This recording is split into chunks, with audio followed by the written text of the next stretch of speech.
Great. Great. So I'm on.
I've never needed a microphone in my life.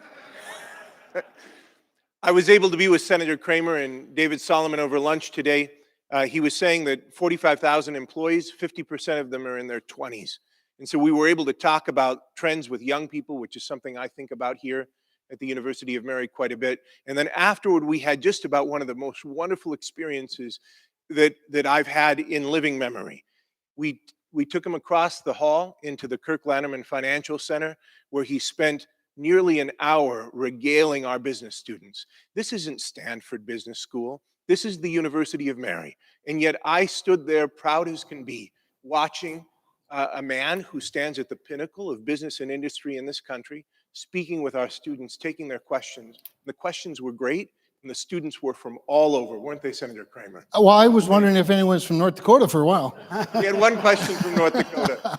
And so I'm so honored that he's here on our campus, and I think I'm qualified to say something about this. He has a good mind. That's important in a leader. He has a good mind, a quick mind, and he was able to put that on display and serve our students well, and I know that we'll be able to be enriched by him here today. But David, I'm also grateful to introduce you to some of the very best that North Dakota has to offer. As I look around this room, some of our very best leaders in business and industry are here, super high quality people. And so you're in for a treat in meeting all of them. Senator Cramer, thanks for bringing David to our campus today. Thanks for setting up this event. You and your staff have been just terrific, and you're always so supportive of us here at the University of Mary. Very grateful to you. Thank you, Jim. God bless you, everybody. Welcome to the University of Mary for this roundtable. Thank you. Thanks, Monsignor.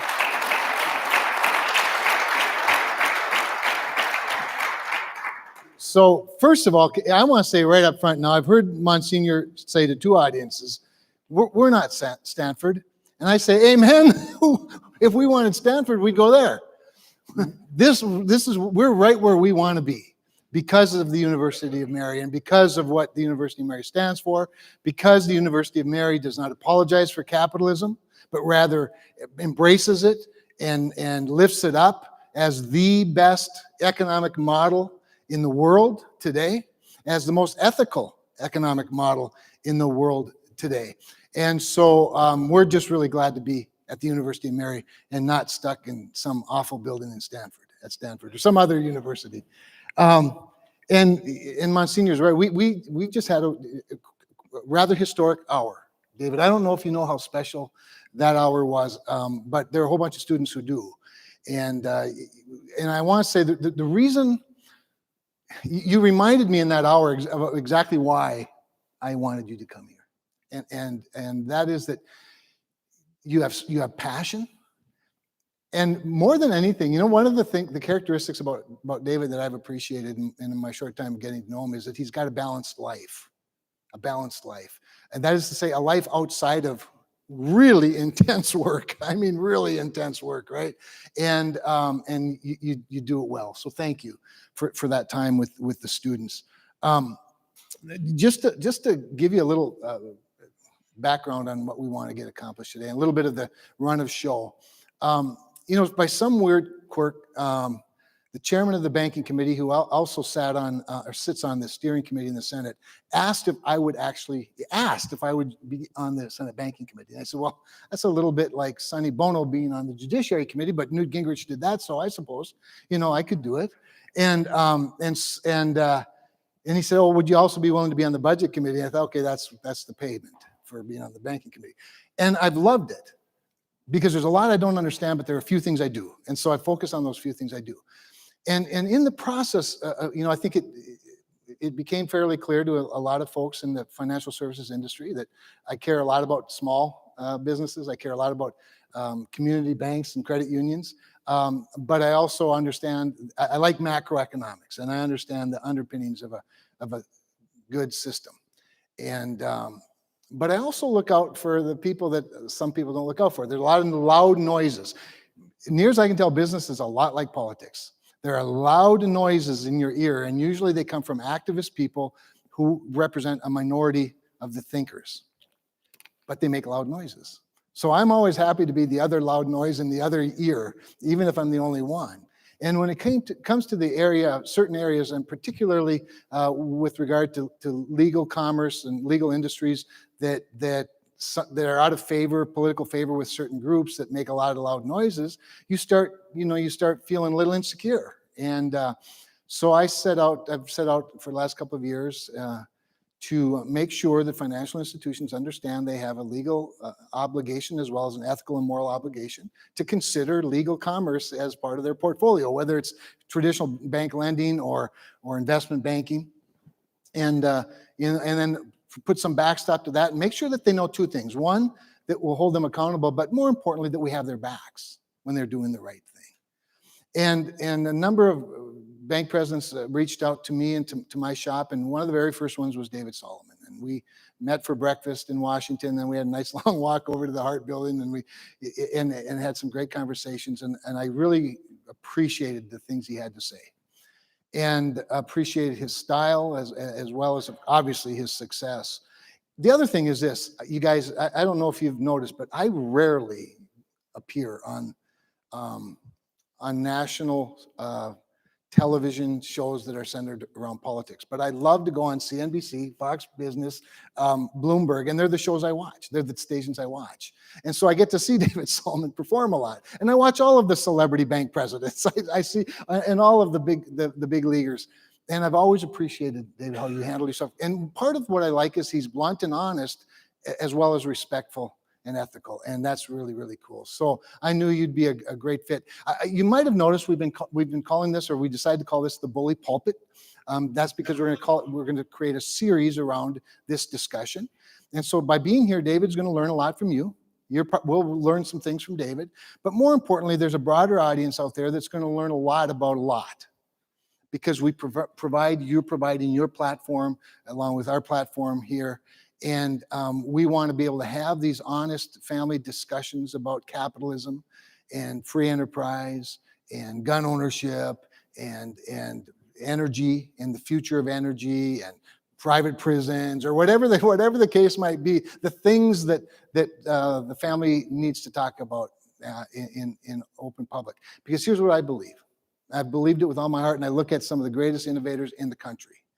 And I will never apologize for the fact that North Dakota and the energy sector in our state is not the problem, we're the solution. We're the solution. The innovators in North Dakota, that places like Minn Kota Power, who invested $400 million in scrubbers and stacks and technologies to clean up SOx and NOx and mercury, as well as a whole bunch of others, with the backing of Goldman Sachs, made for a cleaner environment, while providing low-cost, reliable energy to a growing economy throughout the Midwest. That's a good story. We don't tell our good stories often enough. This, I think, forum provides us that opportunity in a significant way. The reason I'm calling it the Bully Pulpit, though, is because I want to have a series of these discussions, and largely I want to have them here because this is the perfect place to do it. As we look out on this spectacular Missouri River, some of the last of the remaining miles that look a lot like they did when Lewis and Clark came up here and met Sakakawea and found the West Coast and a route to the western part of our great country. And also because Theodore Roosevelt, while not the most successful agricultural producer in North Dakota's history, is the most famous one. And he is the conservation president, right? And we have this great national park, the only one named after a person, the Theodore Roosevelt National Park, that serves as a legacy. And we have his presidential library that's going to be built in Medora in a couple of years. So you get started here in a couple of years. And Roosevelt I think has the right message for us. And I'm just going to read one quote. I've got a whole bunch of them. I'm going to read one, David, as I introduce you. Roosevelt once said, "Conservation means development as much as it does protection." Let me say that again. Roosevelt, "Conservation means development as much as it does protection." And he said, "I recognize the right and duty of this generation to develop and use the natural resources of our land, but I do not recognize the right to waste them or to rob by wasteful use the generations that come after us." He said that in 1910. And I think that's exactly what North Dakota does. That's what our coal miners do. That's what our utilities do. That's what our frackers do. That's what our pipeline companies do. That's what our utilities do. It's certainly what our farmers and ranchers do. Sustainability is dependent on them, and they're dependent on sustainability.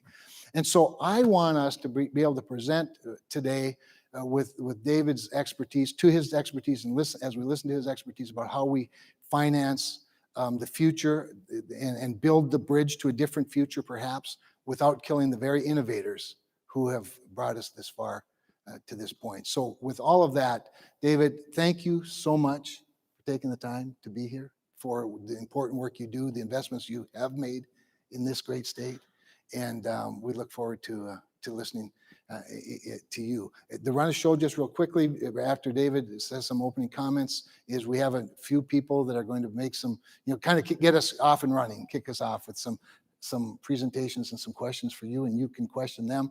Nobody's auditioning for a loan or for an investment, but that's not to say we'd preclude any. And then we'll just follow up. Yeah, we'll get trade cards. Okay, with that, David, thank you so much. Please welcome David Solomon. Thank you.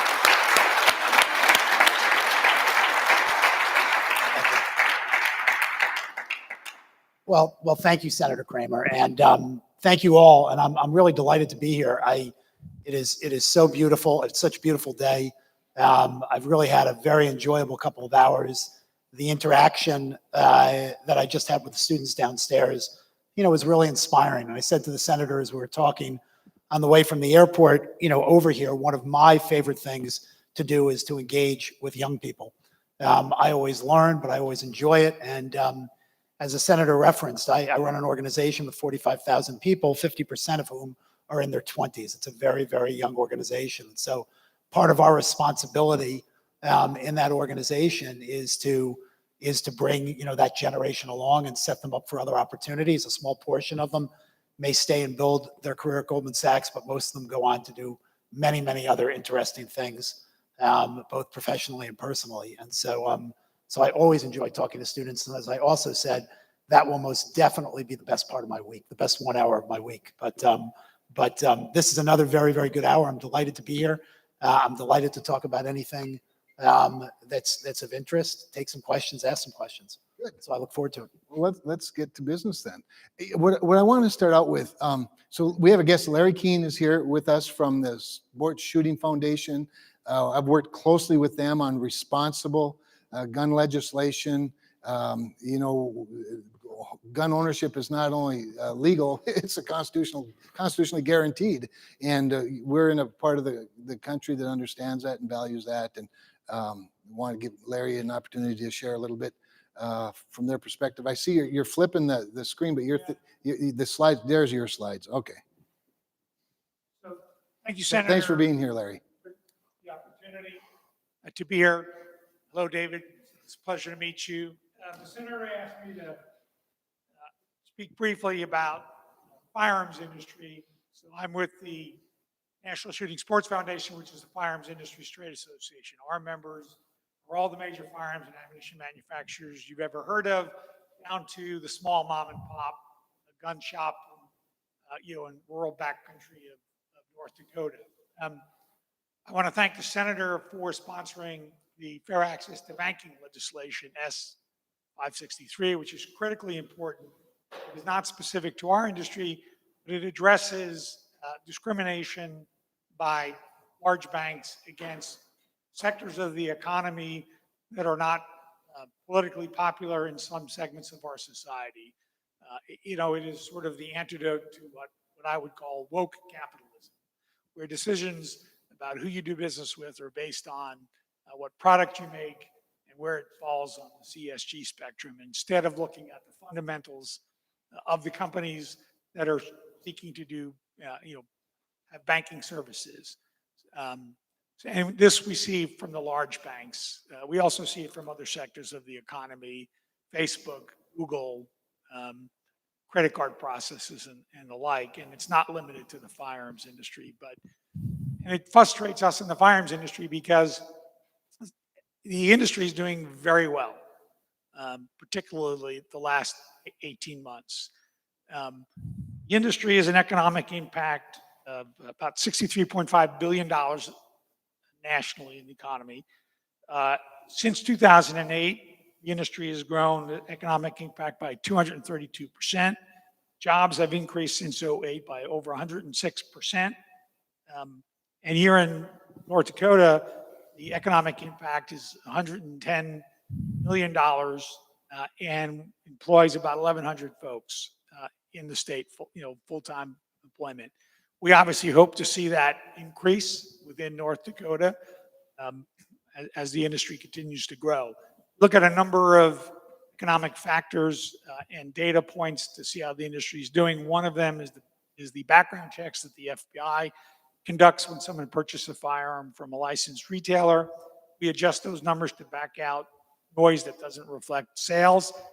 And the growth in background checks, which reflect sales, the proxy for sales, has been tremendous. The compound annual growth rate over, if you look at 5, 10, 15 years, is in the neighborhood of 6%. Last year, I mean, it was off the charts because last year was the most year for sales. It was almost 60%. Last year was a record year for the industry. 21 million firearms were sold in the United States, by far shattering the prior records. In 21 is going to be the second highest year, clearly, in the history of the industry, shattering records. Last year, 8.4 million people purchased a firearm for the first time. Since January of last year till the end of August, it's 12.6 million people purchased a firearm for the first time. And purchasing a firearm isn't simply a commercial transaction. It's that, obviously. But it is the fundamental exercise of a constitutional right. I mean, that's where the rubber meets the road with respect to exercising your Second Amendment rights. And it's a consumer base that views it as the exercise of a right, and they are the most engaged politically consumer base there is in this country. I've noticed. Yeah. Keep noticing it. What's interesting about if you look at who's purchasing firearms, the demographics have changed considerably. The stereotype that only white middle-aged people from the South or the West buy guns just isn't true. I mean, in the past year, for example, 40% of people purchasing firearms for the first time were women. About a 58% increase in African Americans purchasing firearms, 43% increase in Asian Americans, a 50% increase in Hispanics and Latinos purchasing firearms over 19. And that trend is continuing based on the survey data that we've done with our retailer members. We already talked about this. Ammunition sales, or the other part of the industry, off the charts. Record sales. Anybody here is a shooter or a hunter trying to find ammunition? It's a challenge. And, it's just basic supply or demand exceeds supply and capacity by far. The companies that manufacture ammunition are, 24/7, 356. 365 days a year, adding capacity as fast as they can, but they can't keep up with demand. There are 434 million firearms in civilian possession in the United States. Crime, until recently, has been declining while civilian possession of firearms is increasing. Modern sporting rifles, by far the most popular rifle in America. There are over 20 million that have been purchased by law-abiding Americans just since 1993, and it's been on the market since the early 60s. COVID, what's driving the sales? COVID, then the civil unrest and defund the police, and then the politics always drive sales. That's continuing. But COVID affected the entire outdoor recreation industry, everything from buying a canoe or a kayak to a bicycle to anything. And we saw that reflected both in our industry.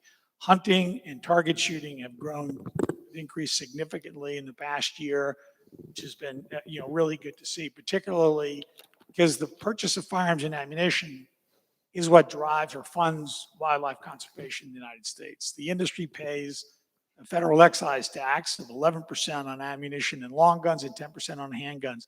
And since the tax was voluntarily imposed on the industry in 1937. It's raised $14 billion for wildlife conservation in the United States. To your point earlier, conservation is different from preservation.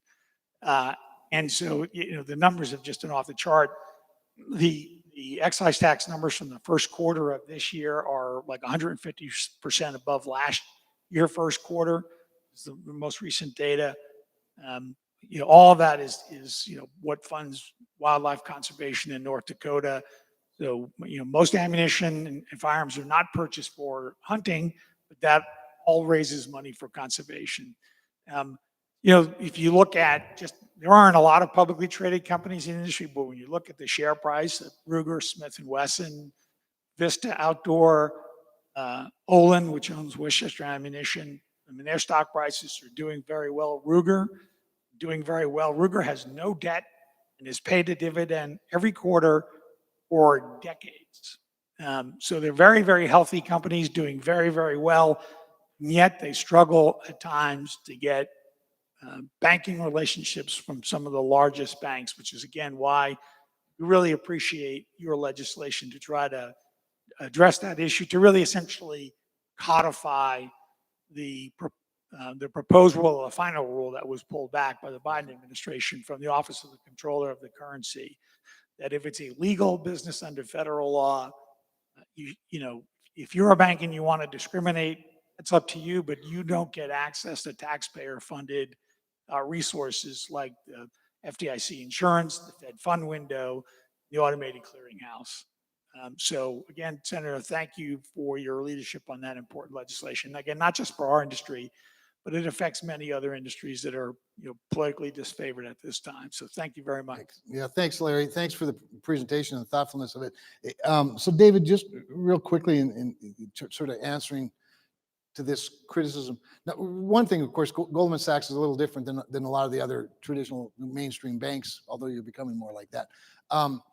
What is the push and pull in all of this? I mean, we all understand that there are bad actors, and we see the high profile problems with abuses of guns, just like we have in other industries. But do you have any thoughts or advice maybe for the industry that Sure. might be helpful? Sure. I mean, I have some thoughts, and I'd start just on a personal basis. I'm a strong supporter of the Second Amendment, and it absolutely is a right. When you operate a big banking platform, when you operate any business, you are faced with a series of decisions when you make business decisions. And one of the things that banks have to deal with, and I'm not taking sides on what's right or wrong in the context of this, but there are business decisions, there are reputational decisions, there's a confluence of decisions that you have to make. You have, depending on where you operate, there are different views among employees on these issues. And so this is one issue we've picked where there's real division in the country about the right way to legislate or to move from here. Even in a scenario where many, many people support the Second Amendment, there are debates on what kind of legislation should then surround how we regulate as we go forward in this industry and any other. And so banks are sometimes in a position where they've got to choose what they think is right for their broad business. Banks are held by a regulatory construct that the senator is very, very familiar with, that if they take actions that do themselves reputational damage, they're subject to regulatory punishment.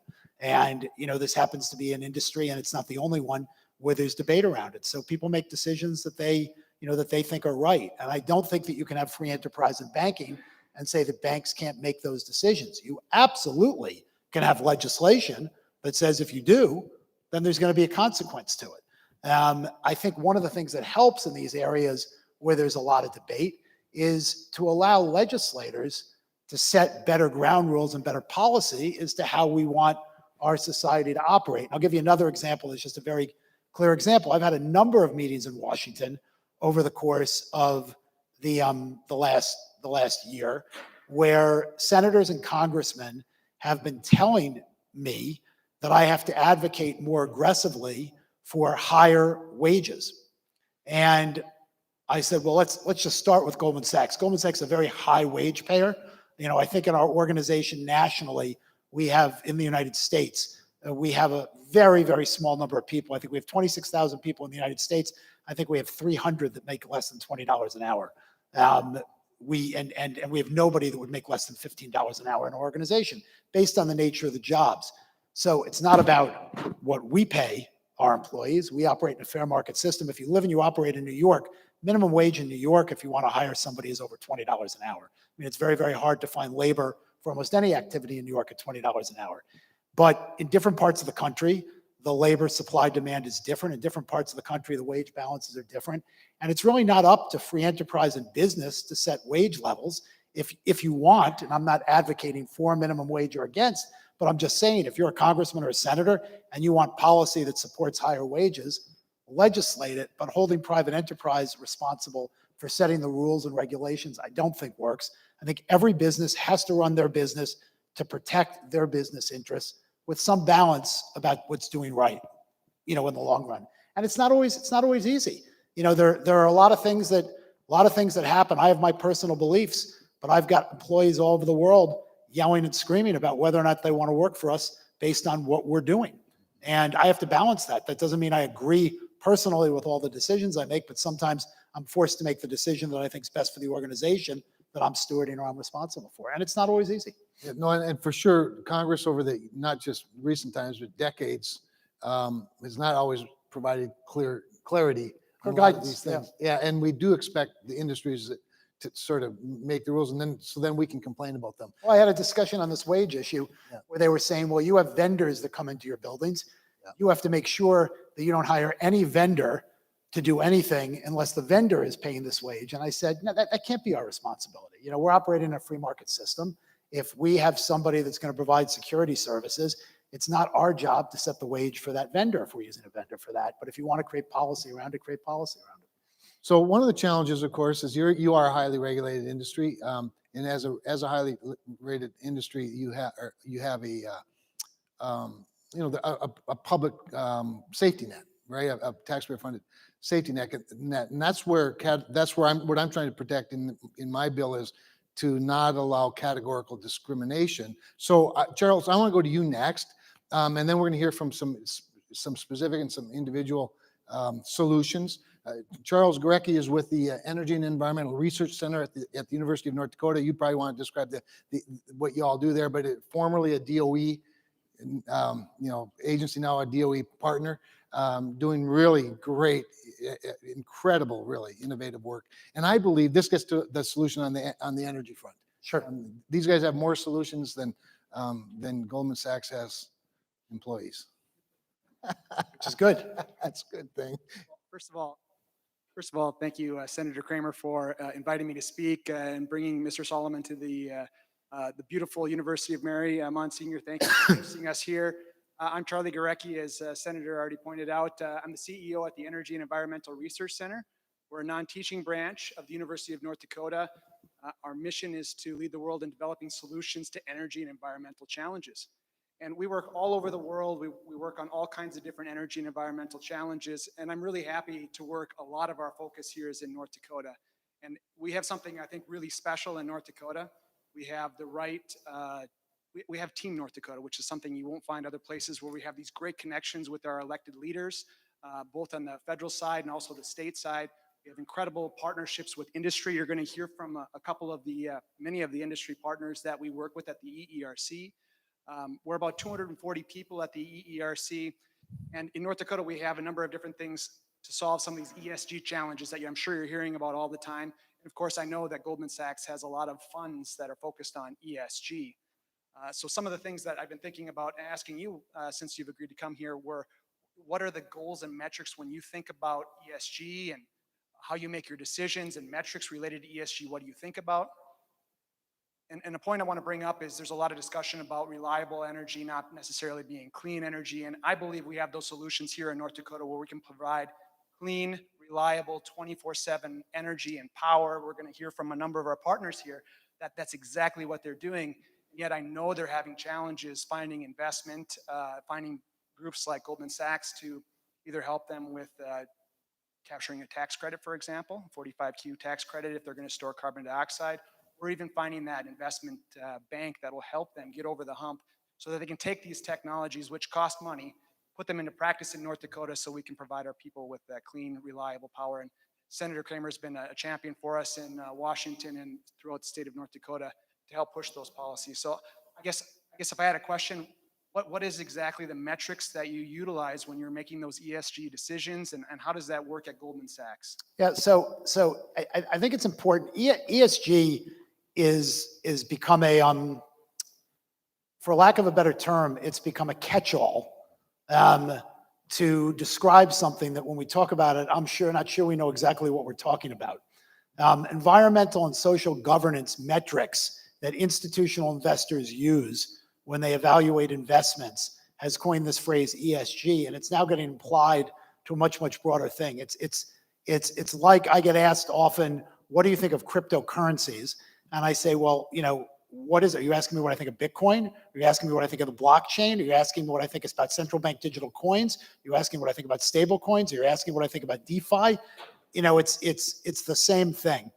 I think you have to start, and one of the ways I think to get a sense of how we think about this, if you go onto our website, there's a sustainability portal where we've put forward clearly what we think we can do as an organization to be directing capital and resources toward making, our economic system, our community broadly, more sustainable. I'm a big believer that there's an enormous economic revolution that's going to go on over the next decades as risk capital ultimately finds its way toward developing new technologies that can help us operate in a more sustainable, cleaner way. But I've also been very clear, and I'm on record in op-eds that have appeared in a number of publications of the Financial Times, basically saying, well, all that's going on over the next decade, we're in a transition. It's a transition, and we're going to be financing fossil fuels for a long time. And airplanes and combustion engine cars are going to be a part of the world for a long time. And so, I view this as an industrial revolution as such, where the big opportunity we have as a nation, as innovators, exactly what you're talking about here in North Dakota, is to be innovators, to get risk capital into places that can develop new technologies that can enhance the way we deliver, store, produce, power and energy, broadly in this country and around the world. And I really believe that the U.S. has the potential, to be a real leader in those changes, but the changes are going to be very significant and very pronounced. We've talked a lot about the need for a cleaner environment and for us to get risk capital into those areas, but we've also been very reluctant to sign on to commitments and pledges where I have no idea, what they mean or what they reconcile. I was asked, but have not signed on to, to the COP25 pledge, because I actually don't know in 2050, what that means yet. And I view it as my responsibility. I won't be here in 2050. Certainly, I hope I'll be around in 2050, although I'll be quite old in 2050, 30 years from now, I'll be 90. But I certainly won't be running Goldman Sachs. But it's certainly my responsibility that when I metric or I think about what we're holding ourselves accountable to make sure we're holding ourselves accountable to things that we think matter, that we think we can deliver on, that we think make a difference, that we think are substantive. And so we do a couple of things. You've got the firm. So the firm is trying to operate in a sustainable way as a business entity. What are we doing? How are we using resources? And that's something that we try to be at the highest level for the firm. But one of the big businesses we're in is we're an intermediary for capital providers and capital allocators all over the world. And so when we create products for them, we're creating in response to them. So if institutional investors, if big pension funds want exposure to certain kinds of asset pools that have certain characteristics, we create products that meet their demand. And right now, there's no question that investors want more exposure to companies, products, packaged investments that fit that ESG framework that we talked about at the beginning. And I think the demand for that is only going to increase. Now, there are real world consequences to all this. If you're actually looking at power prices right now over in the UK and over in Europe, there are certain things going on as people are trying to meet government regulated requirements in terms of how people are using energy, how they're transitioning to certain things, and power prices are spiking because candidly, they're having a grid problem in terms of meeting the demand based on those regulatory overlays. I think it's interesting to mandate in a place like Germany certain changeovers of protocols with respect to electronic with respect to electronic cars. In Germany, basically, they have, for lack of a better term, an economic penalty associated with different ways that you consume energy. And so if you use an electric car, you get taxed on a very different basis than if you use a combustion engine. But the electric cars are basically pulling power from coal-fired power plants that are in Eastern Europe. Okay, and so, if you want to step back and you look forward the next 10, 20 years, the United States is probably going to be responsible for 5 to 10% of global emissions, probably closer to 5. If you really want to think about making our planet more sustainable, we have to focus on China, India, Indonesia, Vietnam, and Brazil. If we don't find a way as a nation to contribute to bringing those nations along, then we're not going to solve this issue. It's not an isolated, localized issue. And so from my perspective, the big thing we have to focus on is getting risk capital with a long-term view into new technologies that really can allow us to do things much more efficiently. Storage, particularly around batteries, is one of the places where we have to make a monstrous amount of progress, and we're a long way from it. It's great to have electric cars. Electric cars are great, but at the moment, if we flick the switch and everybody drove an electric car, we don't have a grid that supports it. We don't have battery capacity that supports it. So this is a long-term game. It's a transition. It matters. In my opinion, it's very, very real. But we have to get out of check the box templates, and we've got to think about how we're going to be part of an innovation revolution over the next couple of decades that really better positions us. And I think we can do that. I mean, I grew up, we can make progress in these things. I grew up with enormous pollution in the 1970s, in rivers and lakes around this country, and we found ways by shifting our behaviors and making enormous progress. I mean, the fact that I look out my office window and I see people swimming or kayaking in the Hudson River, and I think about what the Hudson River was like when I grew up, is really extraordinary. But it was 50 years ago. And so this is a long-term game, and I think it's not as much about the metrics as to how we can really create an innovative society that's getting risk capital into places that will really advance us. So you guys touched on a really important point, particularly, and thank you for referencing the real problem. This is where, when I talk about the United States keeps looking at policies that all that we really do is transfer our climate guilt to some other place who doesn't feel nearly as guilty as we do about doing a lot worse things than we're doing.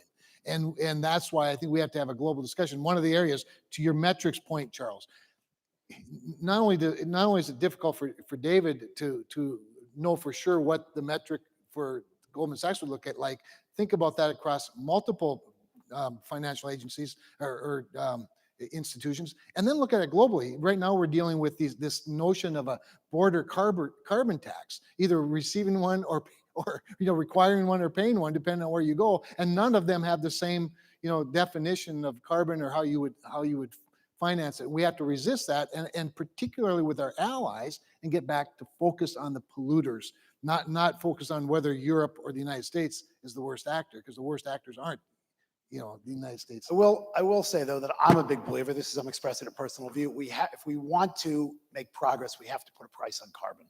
And we have to figure out how to put a price on carbon. I think we'll get there, in some way, but we got to figure that out, in this equation. And we also have to, again, just to make the metric, ESG sets up so that it comes to a bank like Goldman Sachs and says, here are things you can do that give you a high score on some sort of a rating. Make more loans to people that are putting solar panels in. Goldman Sachs making loans, if we made $10 billion of loans to people that are putting solar panels in, that would not be nearly as important as our putting $500 million of risk capital into 50 different things that have the potential to spur new technologies that could really, really have an impact, on our society. And so that's not measured. What's measured are things that I'm not saying it's unimportant to provide lending capital to solar panels or to wind farms, but it's getting risk capital, creating incentives to have people to take risk to develop technologies here, I think is something super important that we got to figure out how to get the world to do. Very good. And this is great, because we're going to go to one of these solutions. First, I want to point out a couple of things. Back to Larry real quickly. Today was a banner day for the Second Amendment, because President Biden did withdraw his ATF nominee, Mr. Chipman, who was absolutely, I mean, it's hard to believe it took him this long, frankly, to get rid of such an anti-gun activist as him, as ATF. So congratulations on that. We also, I see our tax commissioner is here. We elect our tax commissioner. So Ryan Rauschenberger, Ryan, thank you for being here. And he knows all about the right incentives. And our lieutenant governor has shown up. And Brent, I'm just going to give you fair warning. We'll hear from some other smart people, but I want you to be able to help us wrap up a little bit, if that's okay. And you'll get really smart while you listen to these people. So I know you know nothing about any of these projects. The smartest guy in North Dakota on all of these topics. Stacy Dahl from Minn Kota. I talked about a generation transmission co-op earlier that has been a partner with Goldman Sachs on other projects. Very exciting future on behalf of their members. So thanks for being here, Stacy. Thank you, Senator, for the opportunity, and Mr. Solomon, certainly welcome. Could everybody, you say Mr. Solomon, I'm like looking around for my dad. David is It's fine. only Not 59. quite one of the 20-year-olds that work. Yeah, that's right.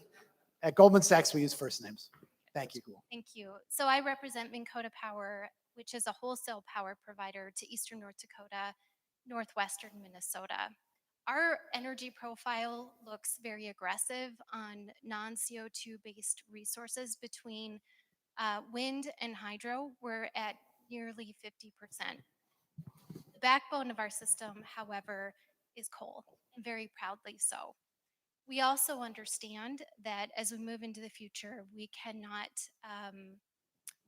keep operating in the same way. So we have undertaken a project called Project Tundra, which, if constructed, would reduce CO2 emissions 90% on either of our 2 units at the Young Station. So the equivalent of that is 4 million tons per year. So to your point, these are substantial Sure. and meaningful reductions. And we have worked with the best scientists in the world to have very high confidence in the ability to capture the CO2. We know the technology works. We have the highest confidence in safely sequestering that CO2. So on a technical basis, we feel very confident. The third leg of these projects are the financing, and of course driven by 45Q. Early on in our project, as we were bringing on our development staff and looking for an outside financial advisor, we paired with a multinational bank that had a real interest in this project.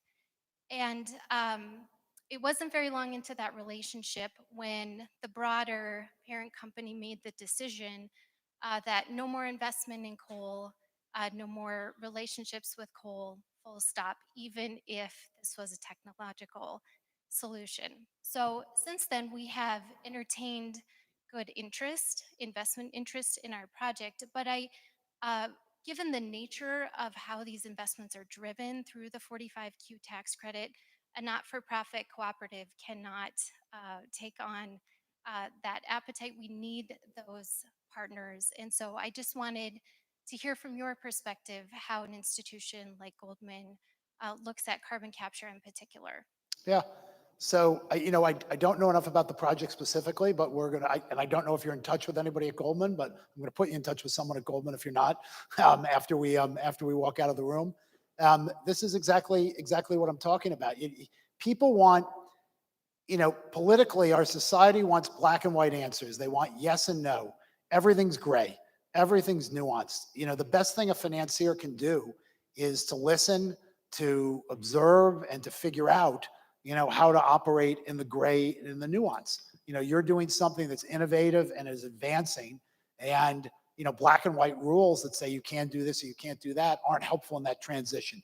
You're in a transition, you're doing exactly what you need to do, but transitions are transitions. They're not light switch on, light switch off. And so, I think a better functionality is to look at each situation individually and think about whether each situation is right, wrong, indifferent individually, and try to support people that are doing the right things to transition their businesses. You pull up our sustainability platform, it says, our number one goal is to work with our clients on transitions in their business to make their energy output more sustainable. And so that's the lens we look through. And I'd certainly be delighted to get, people in dialogue with you if we can be helpful in thinking that through. But one of the things that I will say, and look, this is just, the reality that I think that we all have to accept. the institutional capital world is done with coal.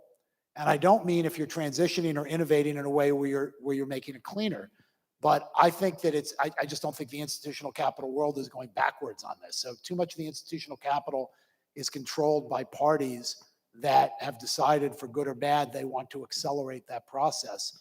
And it's going to be very, very difficult to finance, coal on a go-forward basis anywhere in the world. It's not just here, anywhere in the world. And I don't see that getting easier. All right, I'm gonna jump over to Jeff and Lauren with Rainbow Energy, just because Stacy provided such a wonderful platform to go next. I mean, as crazy as it seems, David. So you've got this wonderful G&T co-op looking to transition and looking to sustain their coal operation with technologies. And by the way, who wouldn't love a type of technology that captures carbon and utilizes it in a way that extends the life of a coal-fired power plant, extends the life of a coal mine, and extends the life of an oil field? I mean, if who doesn't love that in a very sustainable and clean way? Well, Rainbow Energy, who have been innovators, they've purposely been flying under the radar for a long time, but they're out now, man. They're outed. They actually bought a coal-fired power plant just recently. That's pretty exciting project. So tell us a little bit, Jeff, about what you guys do and why would you buy a coal-fired power plant in North Dakota? Senator and David. I'm Jeff Jones. Okay, is that on, or is he just not holding it? Hello, I think it's off. I think so. I'm Jeff Jones. There we go. I've been in the electric industry for a little over 27 years with Rainbow Energy. I'm one of the co-founders and owners, along with my CEO, Lauren Kopsing, who will say a couple words after I do. But yeah, you're exactly right. Erie, a great company, has been a great company to work with. Owned Coal Creek Station, 1,200 megawatt plant, and they announced they were going to close it down, and we looked at it and decided to go forward and purchase it. And we're right now getting toward closing. We're very close. A lot of T's to cross and I's to dots, as you can imagine. But once we do, for a few reasons we wanted to do it. One, we were able to work the economics out, and two, knowing the grid for the last 20 plus years, it's one of the most state-of-the-art coal plants in the United States. It's incredible to think we would lose that base generation. And we've seen some of the nightmares that happen when you don't have enough base generation. But in a nutshell, our plans are, we're going to go toward full sequestration of the 1,200 megawatts, which in turn will, GRE members lost their appetite for coal. And that's why they announced the closure. And so we think it's going to be a win-win for North Dakota, Minnesota, and the grid. We're going to keep the jobs. We're going to go to sequestration, which hopefully is 90+% sequester the carbon. And in doing so, then we're also going to put some data on the site, and that will free up a bunch of megawatts. We're going to buy Coal Creek Station and the HVDC line, which goes from Underwood, North Dakota to Minneapolis to Buffalo, Minnesota. And so we'll free up a little over about 800 megawatts of wind and solar we're hoping to put on that line. And so that's our plan, how we think we can do it. Possibly GRE couldn't. They're a co-op and they have different rules where we're private. We don't necessarily, but going to sequestration immediately is our goal, data, and then free up and get wind on the line, and that'll keep a lot of players happy as well. And it'll keep just an excellent baseload resource. So Stacy had the exact questions I did on, the 45Q. One I have, it's not quite as easy and cheap on a coal plant to build a whole factory or plant as it is some other facilities. And I'm wondering, Senator, is there talk, or is it serious or close about upping 45Q to $80 or $85 and upping that term from 12 to 20? I think that certainly would be helpful from a banker's standpoint to be able to jump into our project and help us out. So we continue to work the 45Q legislation, trying to find the right vehicle where we can, we have a transaction that allows us to make it much more usable for the investor. And we actually have some, rather, unlikely allies on the Democratic side of the ticket. I mean, I'm on the Environment and Public Works Committee with Sheldon Whitehouse. I've listened to at least 150 of his 250 speeches on, sustainability, and we disagree on just about everything, but we agree that innovation is the solution to the problem that he's more concerned about probably than I am, and I think that's healthy. I think we'll get to some agreement. As you might have noticed, President Biden actually referenced carbon capture as one of the solutions in his own statement. So that's, we've got some allies that I think we can make it work, but it's going to take a vehicle that's going to require a serious transaction to make that happen. But we're very committed. And I say we, so certainly Senator Hoeven and he's on the Energy Committee, I'm on EPW. Neither one of us is on the Finance Committee, but we have strong friends there as well. Before you sit down though, Jeff, or maybe Lauren's going to cover this, I want to make sure, we jumped right to your current project, but the reason you know so much about the economics and why this works is because these guys have been trading electricity long before anybody knew that there was a market, right? We're all used to a power plant that takes electricity maybe to our local co-op before it comes to our farm or to our house. But you guys have been trading it in the market for a long time. Electricity and natural gas all across the United States, from the East Coast to the West Coast. We're in every province in Canada. We market in Mexico. We have an office in Mexico, and we trade some in Guatemala. Like I say, we've been doing that for a little over 27 years. So really, we're logistics players. Yes, you are. We haven't owned any plants, but we've managed we currently manage over 7,000 megawatts. And once again, most people in Bismarck don't even know we exist, but we've always tried to. You're outed now. I'd also make the point, I mean, the story's a great story, but you're private capital. And so when I was talking about institutional capital, this is the capital that is going to be available for a lot of these plants, because we are going to need and use coal in this country to create power and to create our grid for a very, very long time. The capital that will be looking at these opportunities is private capital, whether it's a business like yours that takes your resources and says, hey, here's an interesting opportunity. But you're going to see private capital. You're going to see family offices. You're going to see you're going to see private pools of capital that are going to start looking at this, because candidly, it's very attractive from an investment perspective if you understand it the way you do. And that's where the capital source is going to come. It's not going to come from institutional capital. Thank you. Yeah. Well, I turn it over to Lauren. Hi, I'm Lauren Kopsing, and I went to this school a long time ago, and Yes, congratulations. I came out of the oil and gas industry in the 1980s. I remembered in Bismarck in the 1970s, we ran out of natural gas in Bismarck. There were over 100 homes built here without natural gas, and that was bad news. To sell a house made with electricity, heat in this climate, big time problem. So I got in the oil and gas business in the early 80s.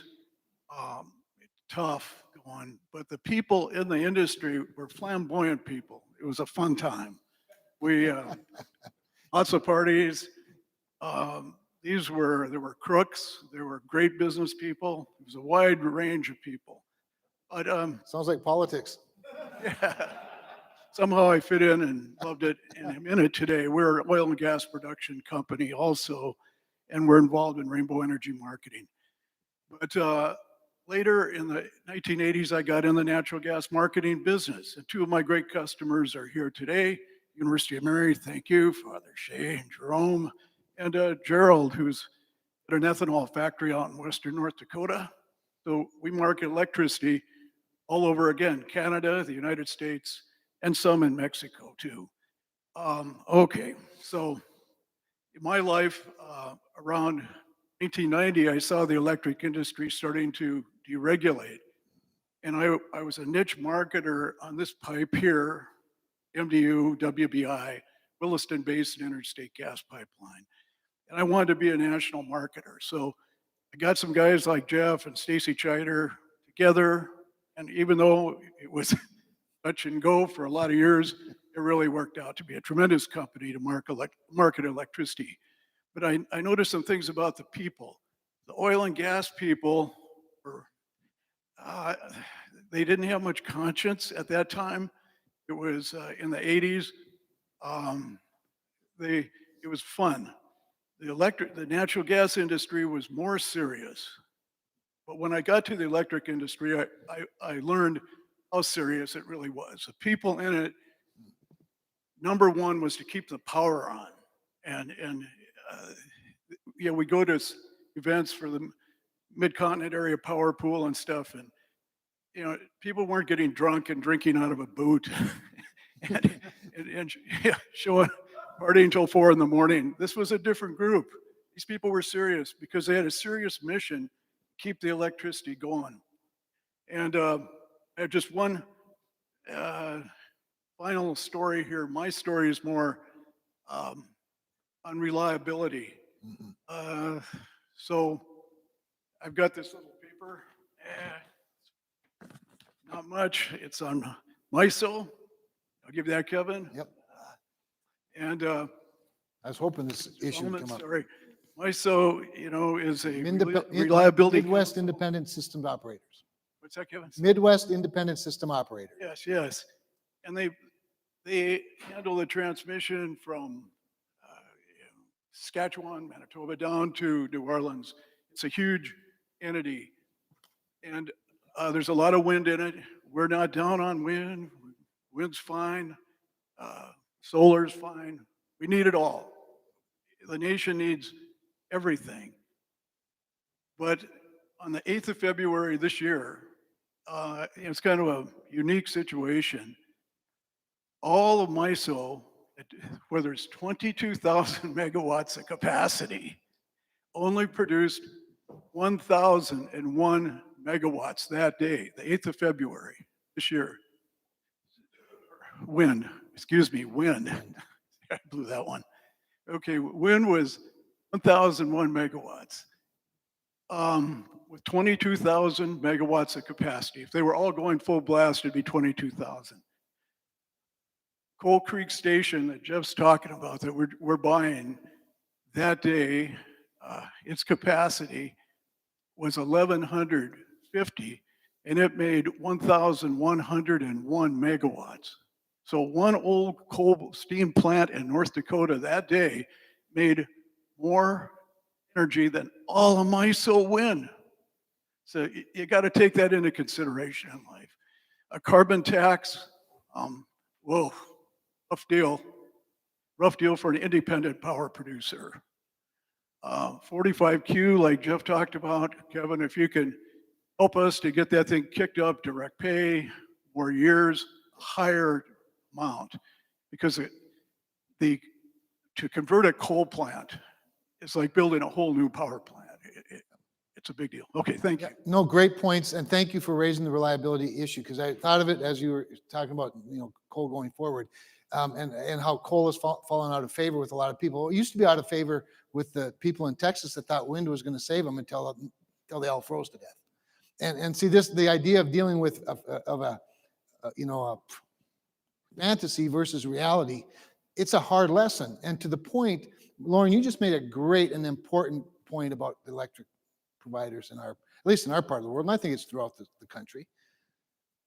Is as rough as the politics is on coal, as an example, there's not a single coal miner, there's not a single coal-fired power plant that would ever do anything to freeze one person in Minnesota, even if they deserve it.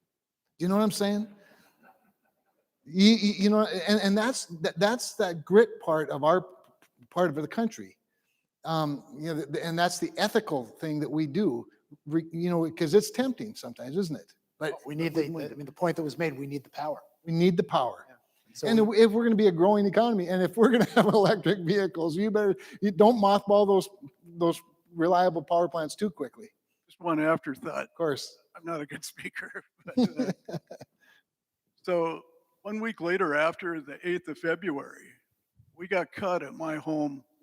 Our power was chopped one morning because Basin Electric's a part of SPP, and things going on in Oklahoma and northern Texas wound up here.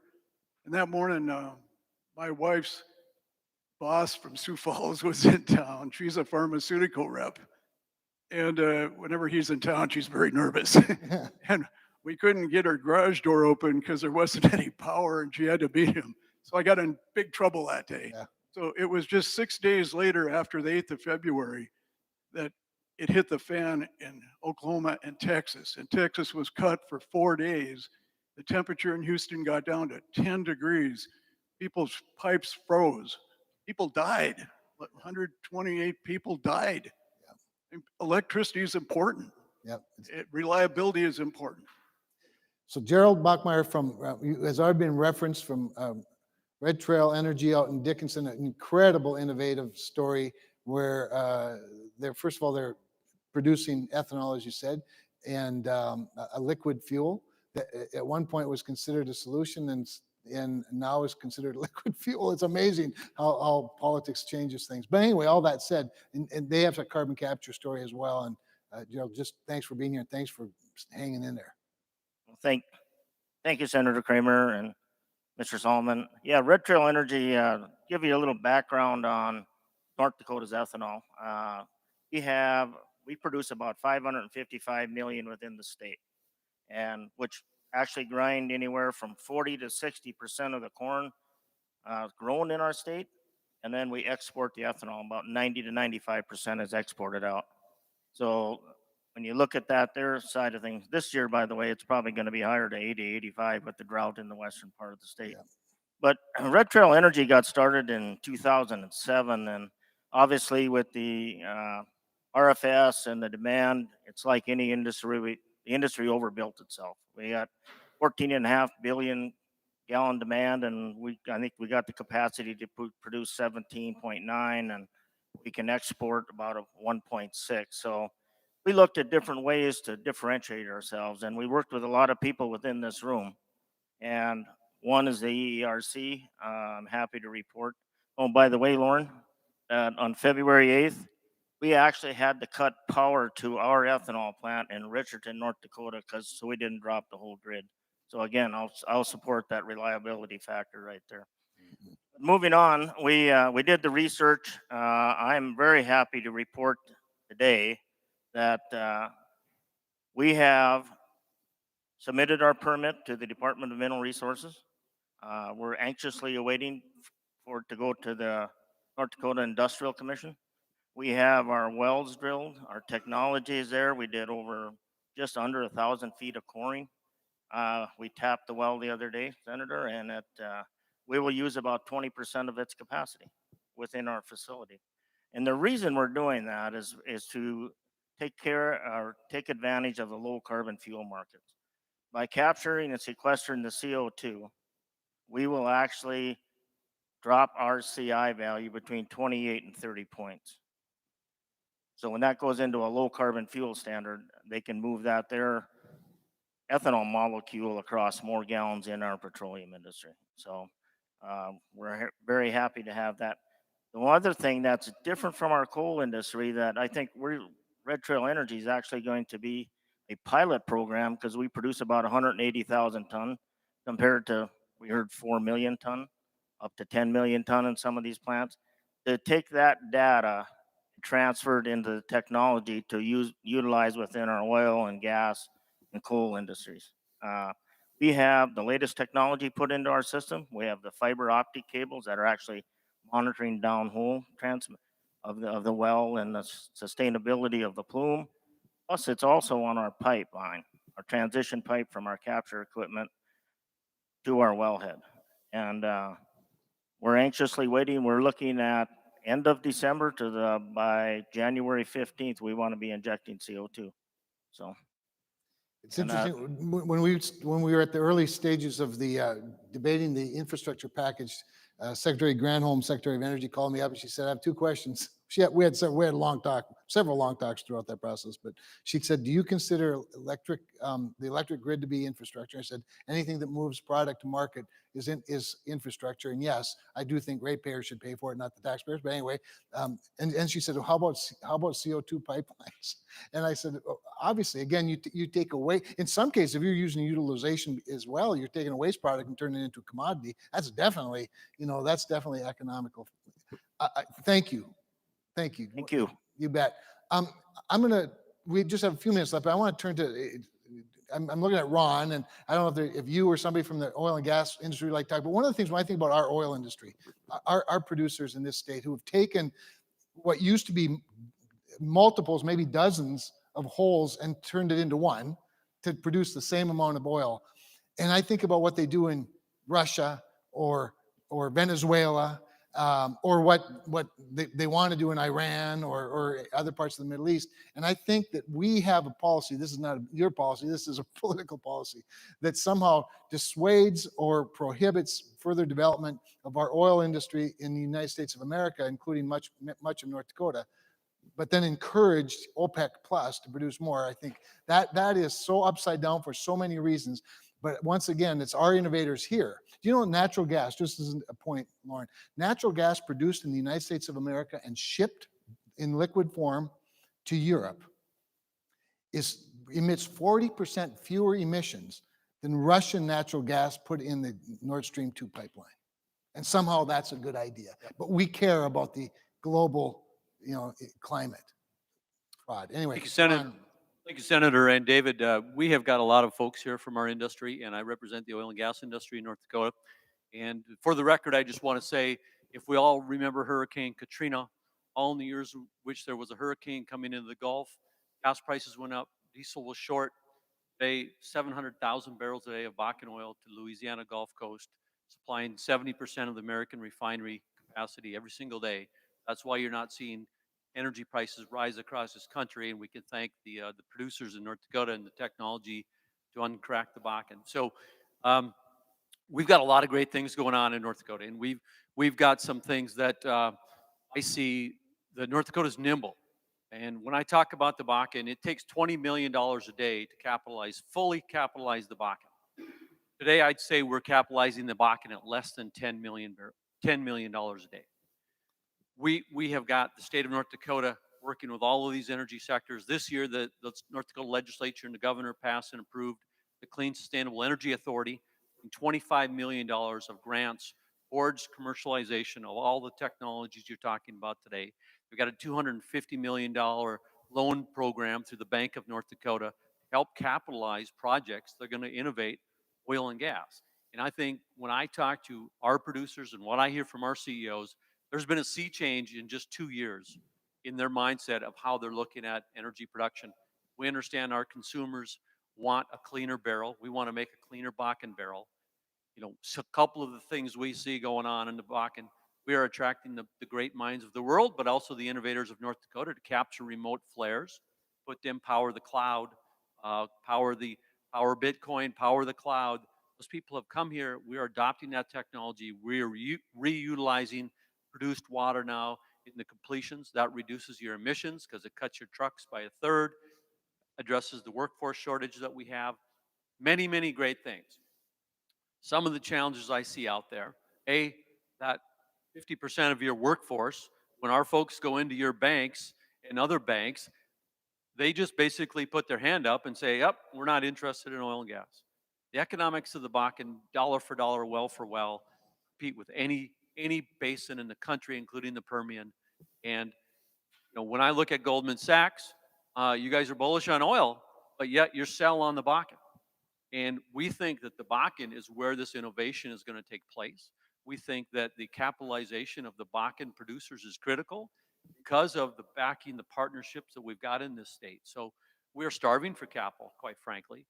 We've got large independent oil and gas producers here. We've got some majors who have assets elsewhere that are looking elsewhere to capitalize those. So we need to understand what we can do to get through to the banks that the economics of the Bakken are great, and we are the solution for clean energy in the future. So we'd be more than interested in any conversations. Our senator has been an absolute champion on this. He's spoken to our organization many times about this particular issue. So thank you. I mean, I'd be happy to facilitate conversations with people that focus on, on that inside the firm, if that's helpful.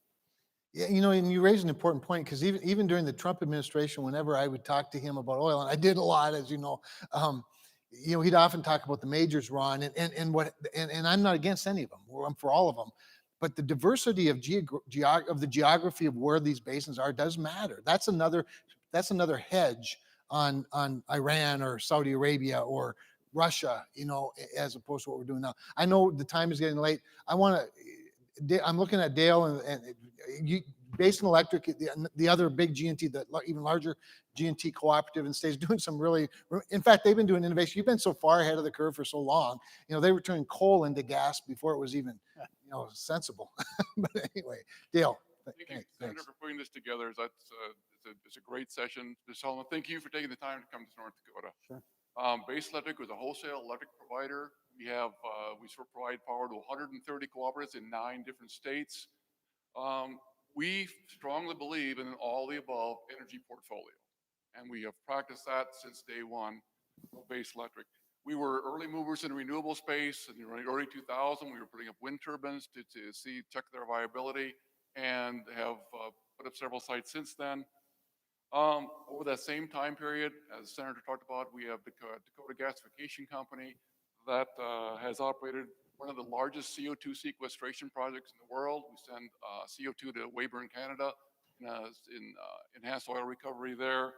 We're currently involved in 2 other projects. One we talked about this morning, we're going to take more CO2 and sequester it in North Dakota. We have a site in a coal plant in Wyoming where we're looking at doing a full carbon capture project there and sequestering the CO2 there as well.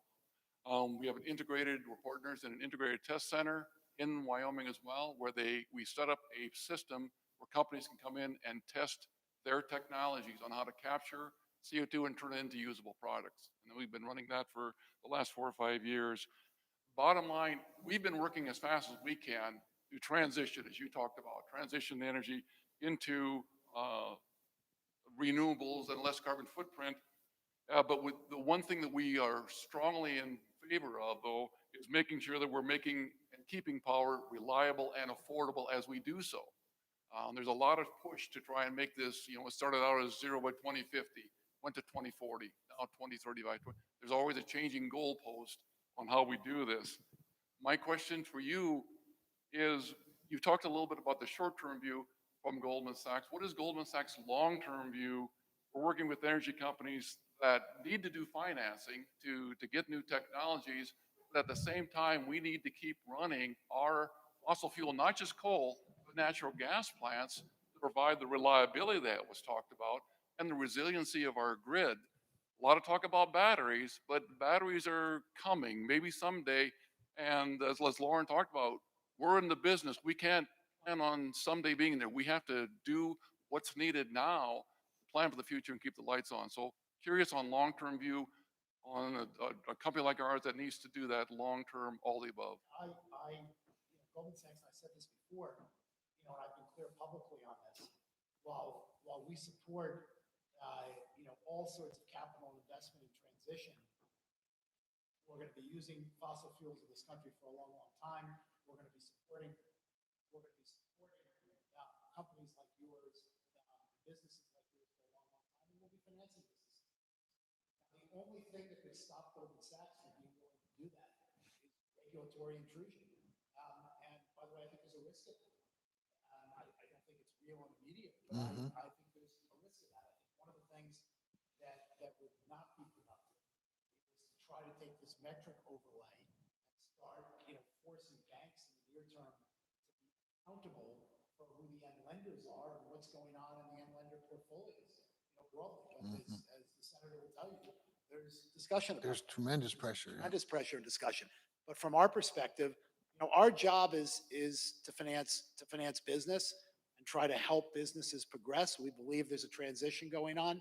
There are going to be places where reputationally we draw some lines, but broadly speaking, as you're talking about, we're going to be financing and working with oil companies, gas companies, fossil fuel companies for quite some time, because it's going to be an important part of our economic engine in this country and the world. Remember, we're a global platform for a long, long time.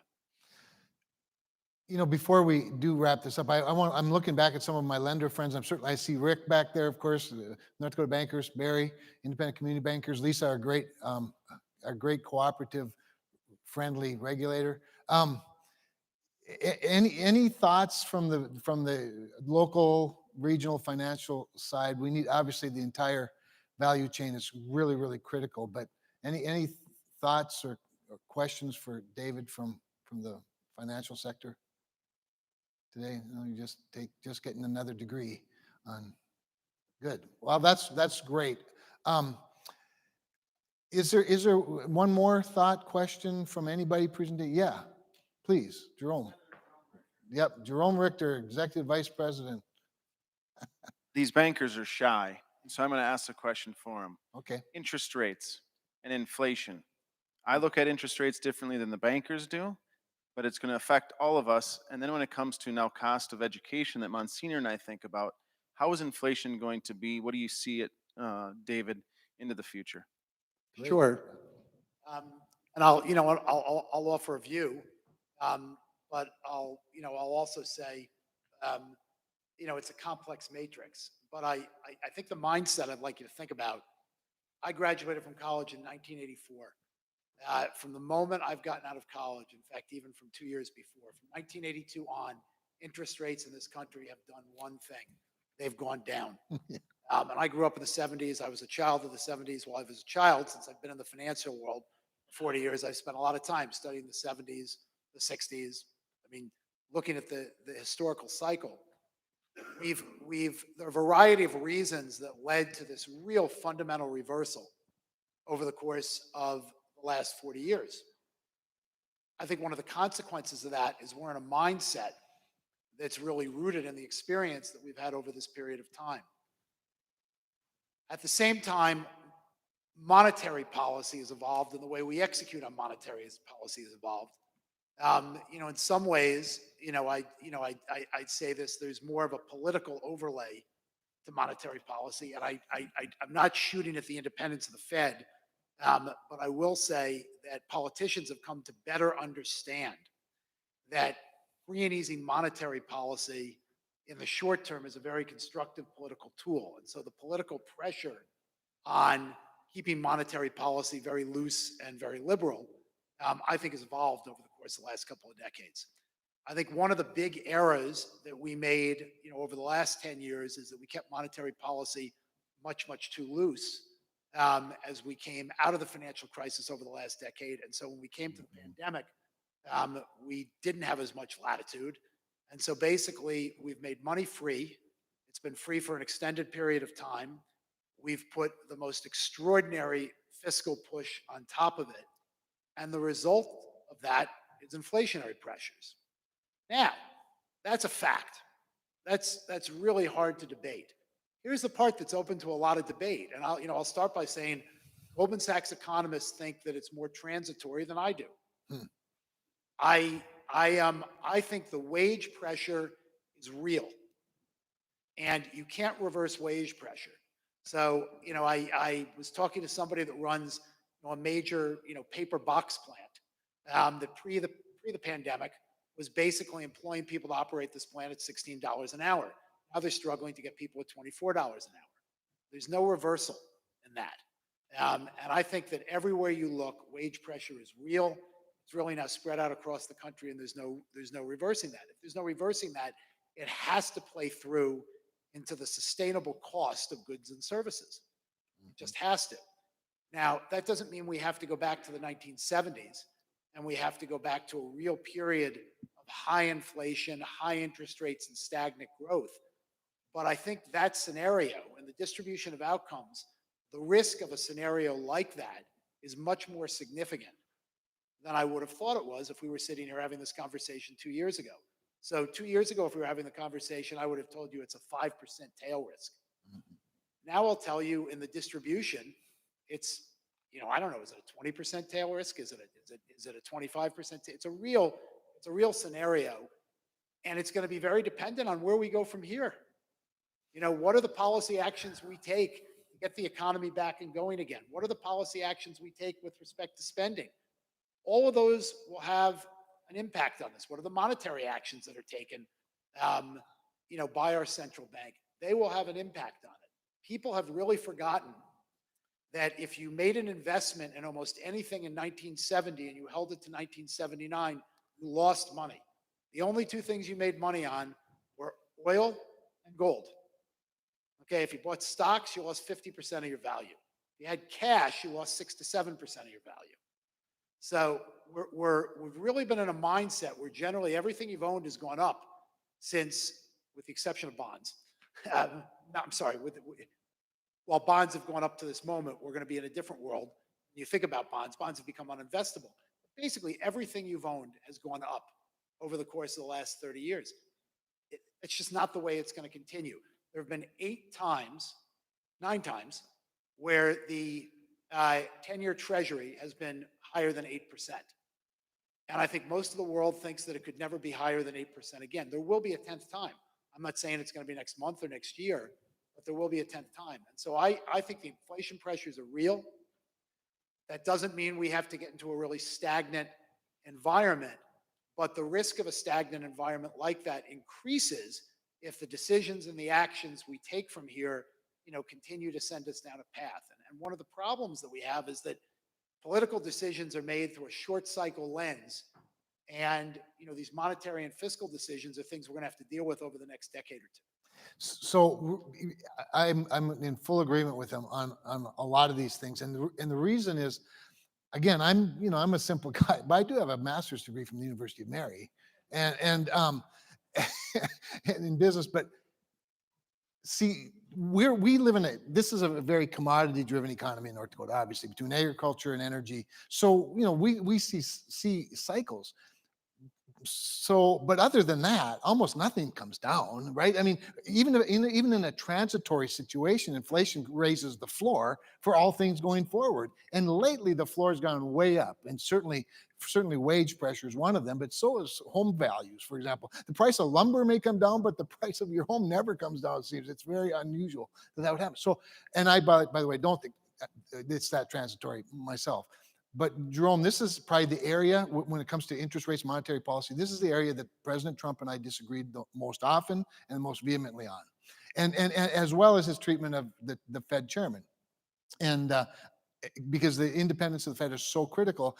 And I just thought, how cheap can you make money and still have a good economy? We had a discussion one time in the Oval Office, and he said, Kevin, do you realize if I borrowed $1 billion in Germany, when it came time to pay it back, they'd have to pay me? And I said, would you trade economies with Angela Merkel? He said, well, no, good point. And so but here's what's unfortunate is now I see our Fed chairman catering a little bit too much to the politics of the moment, probably because his term is nearly up. And I think, come on, we've got to see some of this stuff coming and get ahead of it a little bit. And I think they've failed, frankly, in that regard. Your point, Senator, about home prices is right. Generally speaking, there are unusual periods of times where home prices, it's an unusual period. And they're never good times. Never good times. Yeah. But, a scenario where interest rates were meaningfully higher and equity prices and equity multiples reset, okay, would have an effect on all assets. For sure. All assets would be lower. And so, we're really in an environment where there's been an enormous amount of asset inflation, and it's just not a constant. And one of the things I worry about is people's memories are short, and we've had because we've had such accommodative monetary and fiscal policy for a long period of time, people have really forgotten how harsh markets can be. Indeed. Okay, you guys, we really are at the end of the time now. So, Lieutenant Governor, I want you to be handed. There you go. Michael's got a microphone for you. I want this to be your moment to help us wrap up. You've observed most of this. Thank you for adjusting your schedule to be with us. And really, when I tell you he's the smartest guy in the state and in the room on a lot of this, it's because he's been at the tip of the spear of facilitating a great deal of what we've been talking about today. So thank you, Brent, for your service and your diligence and for being with us. Thank you, Kevin. Thank you for being here and being a champion for North Dakota Energy and for North Dakota. Engaging with Wall Street, with the investment banks. And David, thank you for spending the time here today. Thank you for visiting and getting to see all the innovation that's happening. You listen to Ron Ness talk about what his producers are doing. It's not the same story as Lauren was alluding to from the 80s. And you go on a rig tour now, you go to a drilling site, and they say the word ESG every 10th word, I think. They're talking about produced water being used instead of bringing in water from the aquifers and from the lake. They're talking about utilizing that flare gas for powering up crypto mining on site and generating power on site. It's amazing. They're all talking closed loop type systems, and they get it. Industry gets it. They're reducing venting. Our DEQ is talking about venting every day. We know that's where the danger is for the CO2 coming out of the natural gas environment. I see Kurt Launer in the back of the room. We have investors coming here from Wall Street, from California, looking at investing in hydrogen projects, blue hydrogen projects. We're hearing that blue might not be kosher to those that are pushing for the green hydrogen. We know that blue hydrogen in a fast project that's actually doing something would make a lot of sense. And so we're optimistic about what's happening here. We have a tremendous amount in the biofuels, like Gerald was mentioning. I was at a presentation where Marathon Petroleum was talking about their renewable diesel plant from soybean oil produced here in the state that ADM is building is the tip of the spear for this, like much like in 2007 with ethanol growth. We have another imminent announcement for soybean processing, which will utilize more than half of our soybeans instead of worrying about exporting them to China.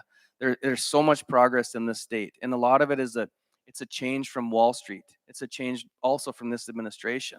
The legislature has been keeping me busy with two of my jobs that are kind of poignant for this one. One of them is chairing the state investment board. We oversee $20 billion. I'm sure we have funds under management with Goldman Sachs. We've been very concerned about ESG and what our proxies are saying and voting for our $20 billion. But also the legislature, with the help of the Empower Commission, which is a lot represented here from our energy producing entities, helped put a bill forward on Clean Sustainable Energy Authority, which I'm the chair. Legislative management selected me from all the background of being from Western North Dakota, from being from the Bakken, seeing the responsibility of being a steward for your land, answering to the communities, and also helping investment come.